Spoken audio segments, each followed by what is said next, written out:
Sebelumnya sempat viral di media sosial beberapa waktu lalu yang memperlihatkan seorang oknum petugas dinas perhubungan diduga melakukan pungutan liar atau pungli terhadap seorang sopir truk.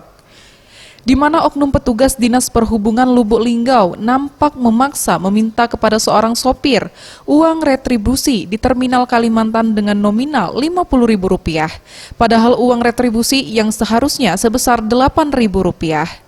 Terkait aksi pungutan liar yang dilakukan oknum petugas Dishub tersebut menuai tindakan tegas dari Dinas Perhubungan Kota Lubuk Linggau. Kepala Dinas Perhubungan Kota Lubuk Linggau, Abu Jaat, membenarkan oknum yang melakukan pungli tersebut petugas Dinas Perhubungan, di mana diketahui berinisial S yang merupakan pegawai honorer. Atas perbuatan yang mencoreng Dinas Perhubungan, pihaknya langsung melakukan pemecatan. Tidak toleran mereka yang berbuat seperti itu, yang melaksanakan tugas tidak sesuai aturan, tidak sesuai peraturan, ya.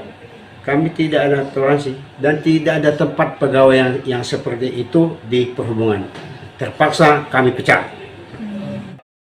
Sementara itu, dengan adanya kejadian tersebut, Dinas Perhubungan ke depannya akan lebih memperketat pengawasan internal dan meminta kepada masyarakat apabila melihat perbuatan pungli petugasnya agar segera melaporkan. Tim Liputan Sriwijaya TV.